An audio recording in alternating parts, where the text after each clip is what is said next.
아, 좋았어요. 그 선생님은 다리가 지가 많이 났고, 다리가 그만큼 혈액순환이 잘 안 되고 있다라는 거죠. 어깨가 담이 오고 뭉치면은 어깨가 아프잖아요. 어깨가 담이 오는 것은 어깨의 혈액순환이 잘 안 된다는 거예요.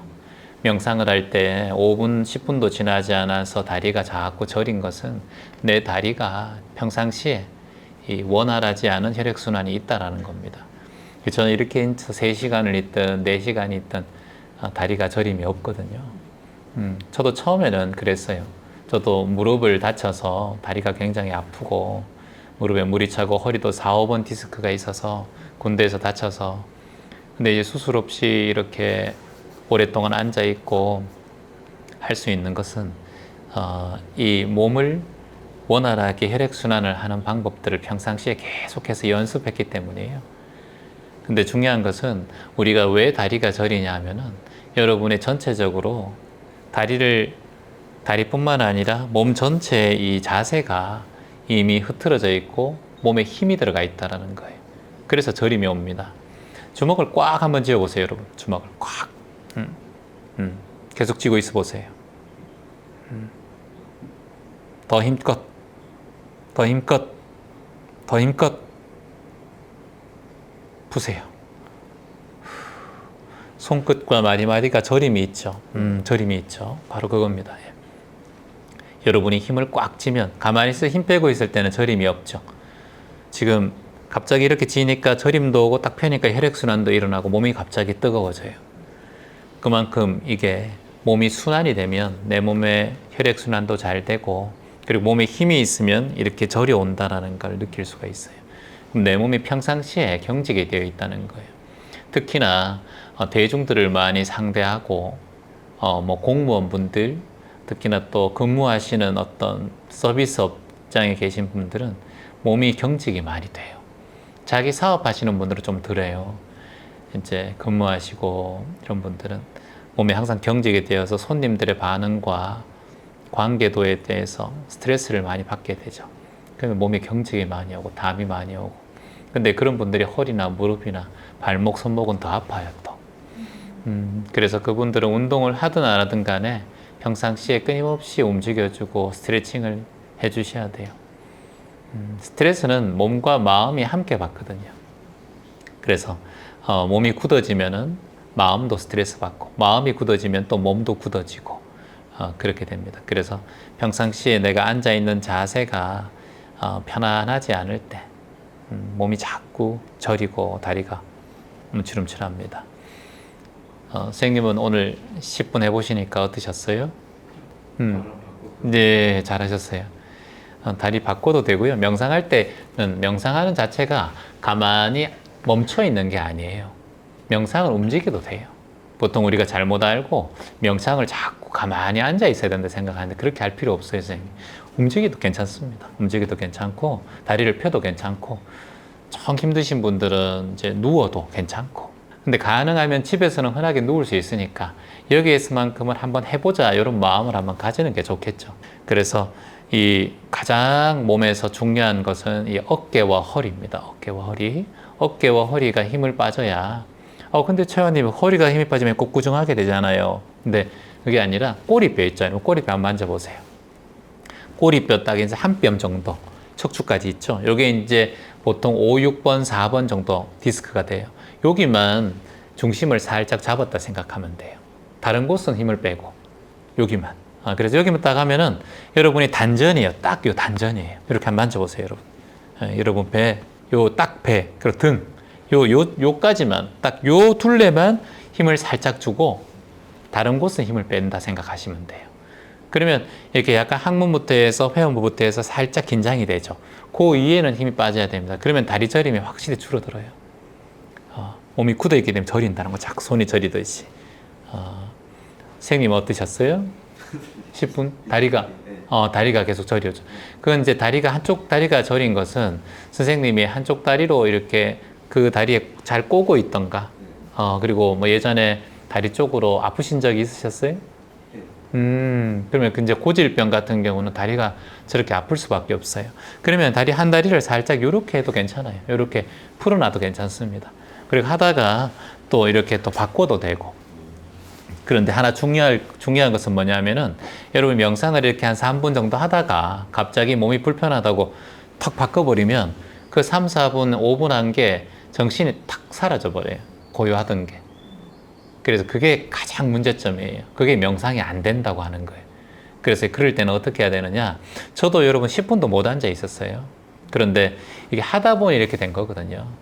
우리가 처음부터 차를 운전할 수 없잖아요. 잘할 수 없잖아요. 하다 보면 좋아지는 것처럼 그럴 때는 내 몸을 갑자기 움직이지 말고 천천히 움직이세요. 몸이 슬로우 비디오처럼. 제가 이렇게 다리가 있다가 불편하면 저 같은 경우는 호흡을 통해서 이렇게 있다가 호흡을 통해서 들숨 하면서 이렇게 하고 이렇게 해요. 들숨과 날숨을 이용해야 돼요. 호흡을 통해서. 우리가 육상 선수들 활을 쏠 때도 이렇게 한단 말이죠.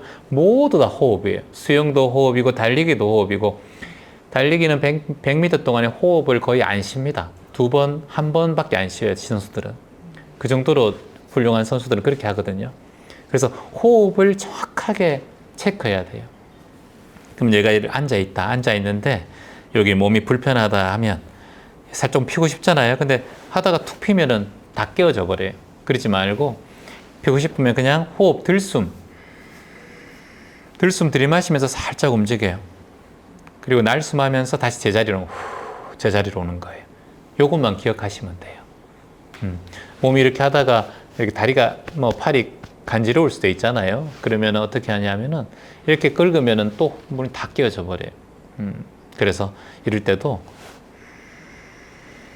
들숨을 진짜 들숨을 이렇게 하고 끓고 내쉬면 돼요. 아셨죠? 그래서 등 뒤도 이렇게 하고 후 이렇게 내쉬면 돼요. 아주 쉬워요. 호흡만 챙기면 돼요. 코가 간지러워도 이렇게 하지. 그렇죠. 호흡이 코가 간지러워도. 저는 고양이를 3마리 키우기 때문에 명상을 하다 보면 얼굴이 기름기가 많아서 털이 얼굴에 묻어요. 자꾸 날려달리면서 제 턱턱 붙어요. 그냥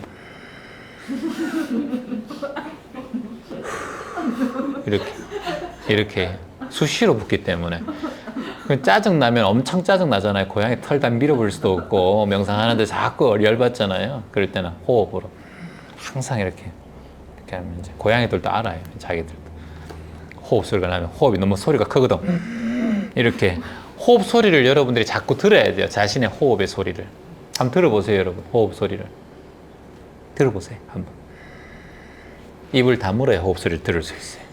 입을 열고 있으면 호흡 소리를 못 들어요. 그리고 혀끝을 입 천장에 붙여야 돼. 혀끝. 혀끝을 천장에 붙이라고 하시잖아요. 여기 앞니 뒤쪽. 좋아요. 살짝만. 그렇지. 혀가 이 혀끝을 왜 이렇게 혀에 살짝 붙이라고 하냐면은 우리 뇌에 있잖아요. 뇌의 가장 밑부분이 입천장에 있어요. 입천장 혀 안에. 그래서 뇌와 연결되어 있어요. 이 얼굴 전체가.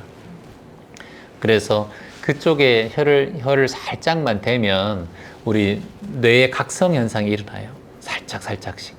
그래서 저는 그게 참 좋더라고요. 혀가 뚝 떨어뜨려 보세요, 여러분. 약간 멍하게 돼요. 그리고 약간 장애가 있으신 분들은 이 혀를 못 올립니다. 그리고 정신장애뿐만 아니라 신체적 장애가 있는 분들, 그리고 연세가 들면 들수록 혀가 못 올려요. 자꾸 떨어져요. 그리고 어눌하게 발음이 나오고. 그래서 나이가 들면 들수록 여러분들이 혀 운동을 많이 하셔야 돼요. 혀끝에 올리는 연습을 많이 해야 돼요. 입에 딱 떨어지면 얼굴이 처져요. 일단 얼굴 자체가 처지고 정신도 좀 떨어져요. 혀가 처지면. 한번 해보세요, 여러분. 혀를 한번 쳐져보세요. 혀를 살짝 올려보세요. 눈도 밝아지고 기운도 밝아져요. 느낍니까? 맞죠? 그리고 얼굴도 여러분이 위쪽으로 올라가서 탄력 있게 바뀌어요. 축 내리면 눈까지 다 늘어져요. 혀가 떨어지면. 혀가 굉장히 중요한 역할을 하는 거예요. 이 혀가. 그래서 이 혀의 움직임, 이 중국의 고대에서 장수하는 사람들의 첫 번째가 혀의 움직임을 활발하게 하라는 거예요. 혀를 어떻게 움직이냐? 계속 돌리는 거예요. 이렇게 돌리는 거예요. 입 안에서 돌리고 바깥으로 돌리고 아침에 일어나면 또 반대편으로 돌리고. 저는 이걸 아침에 일어나서 10번, 반대편으로 10번 꼭 해요. 혀 안으로, 치아 안으로도 하고, 잇몸 바깥으로도 하고, 안으로도 하고. 바깥으로 하면 너무 못 났기 때문에 깜짝깜짝 놀라기 때문에 안으로 하셔도 돼요. 혀를 이렇게 안쪽으로 돌려도 좋고, 바깥쪽으로 돌려도 좋고, 지하철에 하셔도 좋고, 버스 안에서도 하셔도 좋고. 버스나 대중교통 이용했을 때 절대 바깥으로. 큰일 나면 사람들이 주변에 사라져요. 신고당할 수도 있어요. 이상 계속 돌리고 있으면은. 그래서. 근데 진짜 시원하고, 그리고 발음도, 그리고 여러분이 목을 많이 사용했잖아요. 평상시에. 이탈리아의 성악가들은 이 혀 돌리는 것을 운동을 엄청나게 많이 해요. 발음도 정확히 해야 되잖아요. 성악가들, 뮤지컬 배우들은. 특히 뮤지컬 배우들은 이 혀 움직임을 엄청나게 중요하게 생각해요. 의사 전달, 대사 전달이 정확해야 되니까. 그래서 혀를 움직이고 난 다음에 말을 하는 것과 혀를 움직이지 않고 말을 하는 건 전혀 달라요. 제가 목소리가 또렷또렷하게 이렇게 여러분에게 정확하게 전달해 드리는 이유도 이 혀의 근육과 이 목소리의 공명을 잘 사용하기 때문이에요. 근데 목소리 공명 잘 사용하지 않으면 이렇게 잘해요. 여러분에게 안녕하세요 희망입니다 이렇게 되는 거예요. 혀가 지금 거의 안 움직이거든. 공명도 똑같이 사용 안 해요. 제가 지금 말할 때는 입을 동그랗게 하려고 애쓰고 있어요. 이게 여러분의 안에 공간이 있죠. 여러분 혀 안에 공간. 이 공간이 꽉 차 있을 때 소리가 공명이 될까요? 비어 있을 때 소리가 공명이 될까요? 비어 있어야 된다고요. 비어 있으려면 이 안에 공간을 많이 만들어줘야 되죠. 근데 공간을 많이 만들려면 혀가 가만히 있으면 안 돼요. 자꾸 움직여줘야 소리가 또렷하게 들리는 거예요. 자꾸. 그래서 이 혀의 움직임, 그리고 특히나 목을 많이 쓰고, 저는 이제 공연을 많이 하니까, 공연하고 난 다음에 2시간 동안 저 혼자 이제 모노 드라마 희망을 파는 콘서트 이거 하는데, 그거라면 2시간, 3시간 목소리를 계속 쓴단 말이에요, 리허설을. 그러면 그 다음날 되면 여러분이 노래방 가서 하루만 막 1-2시간 부르도 목이 아프잖아요. 근데 저는 그게 없어요. 끝나고 난 다음에 하기 전에도 이 혀 움직임을 하고 끝나고 난 다음에도 이걸 자꾸 연습해요. 아침에 일어나서 혀 움직이는 거, 잇몸 바깥으로 잇몸 안으로 10번씩 10번씩, 반대편으로도 10번씩 10번씩. 무조건 오늘부터 하셔야 돼요. 여기 오셔서 그거 하나만 배워가도 정말 좋아요.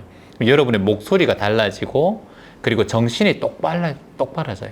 혀뿌리가, 이 혀가 우리가 동물들이든 식물들이든 뭐 사람도 그렇고 동식물들이 뭐가 사람이 죽고 기운이 없으면 다 혀가 나오게 되어 있어요. 어르신들이 다 이렇게 혀가 바깥으로 나오잖아요. 이렇게 나온단 말이죠. 걔도 오래 키워보면 저는 18년 키운 푸들 미키가 있었는데, 얘도 나이가 15살 넘어갈 때부터 혀가 다 밖으로 나오더라고요. 혀를 못 넣어요. 힘이 없어가지고. 물론 치아도 없어서, 이빨도 없어서 그렇긴 하지만은, 우리 어른들도 자꾸 입이 마르죠. 어르신들 보면 자꾸 이렇게 하시잖아요. 그게 뭐냐면 입도 마르고 혀의 움직임이 더뎌서, 혀의 움직임이 더디면 침도 많이 안 나와요. 그러니까 우리가 가만히 있으면, 어디 근무하실 때 가만히 혀 움직이는 사람은 거의 없어요. 그냥 가만히 있죠, 이렇게. 그래서 가능하면 잇몸 안으로도 힙을 자꾸, 지금 안으로 움직이고 있거든요, 제가. 하면 눈이 맑아져요, 여러분도. 그래서 혀뿌리를 계속해서 움직여주라. 그리고 혀뿌리가 어디에 닿아 있는지 아세요, 여러분? 여러분 성대랑 닿아 있어요, 이렇게. 성대랑 닿아 있어서, 성대는 우리가 운동할 수가 없어요. 뭐 입술 트릴 운동이라는 게 있어요. 하는 거 있죠.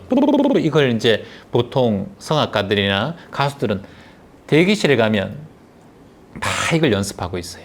이걸 왜 하냐면 입술이 움직이면 성대가 같이 움직이거든요. 그래서 성대를 따로 운동할 수가 없잖아요. 그래서 성대를 운동하려면 어떻게 돼? 성대가 가만히 있다가 노래를 딱 부르면 어떻게 되세요? 우리가 말하는 음이탈. 그리고 성대가 말랑말랑해야 소리가 잘 나오거든요. 근데 성대가 굳어 있으면 이게 작동을 잘 못해요. 그래서 발음도 정확하지 못하고 소리도 뭉개져요.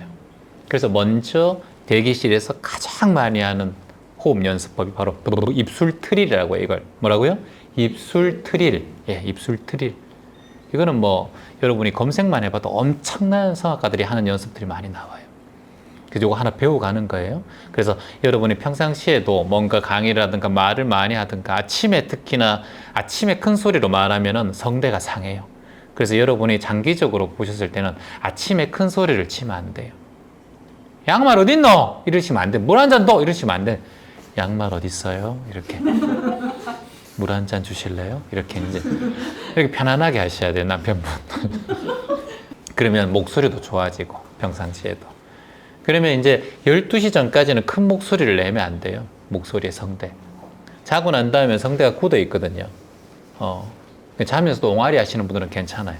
근데 보통 잘 때는 성대가 다 굳어 있기 때문에, 그래서 12시 전에, 오전 12시 전에는 이제 가능하면은 잠자고 난 다음에 2시간 전까지는 큰 소리를 내지 않아야 앞으로 여러분들이 좋은 목소리를 유지하고 평생 살아갈 수 있어요. 근데 큰 소리 많이 치는 사람들 중에서 목소리 좋은 사람보다 목소리가 허스키한 사람이 많아요. 화가 있는 사람이 많고, 그리고 답답해요, 목소리가 좀.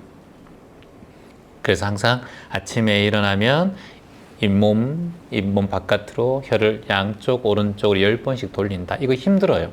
혀가 아파요, 자꾸 하다 보면. 근데 여기 아픈 게 뭉쳐져 있다는 거예요. 그걸 하고, 그리고 목소리를 낮춰서 2시간 동안 정도는 편안하게 호흡으로, 가능한 말을 안 하는 게 좋다라는 거죠.